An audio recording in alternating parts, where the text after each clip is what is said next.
Okay, so Honkai Star just introduced a skip button. As a low enjoyer, you might feel a little bit upset about it. I understand, but just know this is just there for the haters that wanted to say that HSR didn't have a skip button. So now that they have the skip button, this is just a feature to shut up the idiots that are always complaining that Honkai Star story is too long when Wooden Waves 2.0 story was 6 hours long. So don't worry about them adding a skip button and not being good for the lore, because at the end of the day, the story is based on how you enjoy it, so you don't have to skip it. If somebody else skip it, that's totally fine. If they want to continue to have the narrative that HSR story sucks, that's their opinion. I believe that Wuthering Waves story sucks ass, but that's my opinion. While they will glaze it like hell, that's their opinion. And the other thing I want to talk about, there's a bug recently that's going on in Wuthering Waves that is crashing PS5s, that is crashing PCs, that is actually crashing mobile as well, I believe.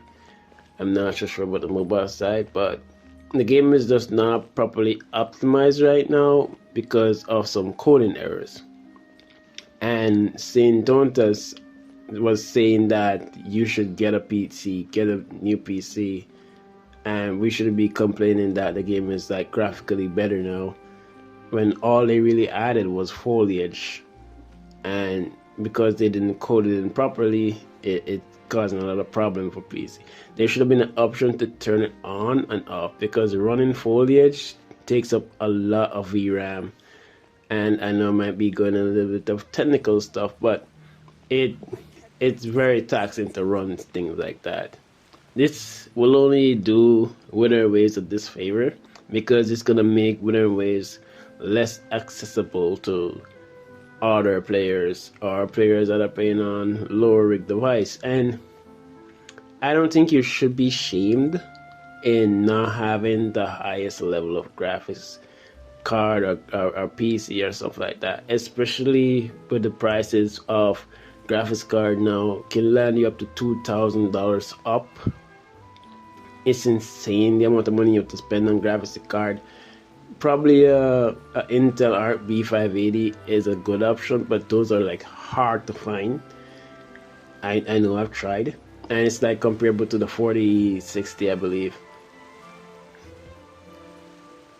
I think this is just not a good take to say that it's not the developer's fault for coding the game wrongfully. It's our fault as a consumer to not be able to meet the standard that the developer is willing to reach. I think all these graphical changes should be optional, even things like foliage, because foliage will cause a lot of problem.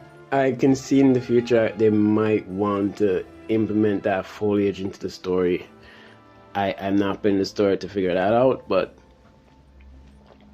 I don't think you should be shamed into buying a new PC or upgrading, or the issues of a game should rely on you.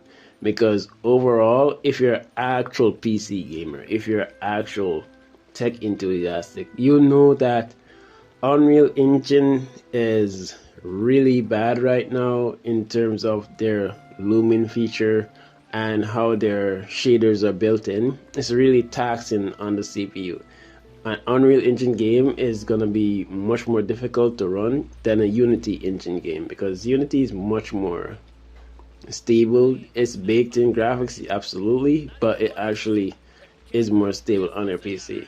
So, as I said, I don't think you should be ashamed for this. And for the HSR skip button, it's just for the haters. It's just so that they can shut them out. And I know they're gonna try some way to spin this and say that it's not good.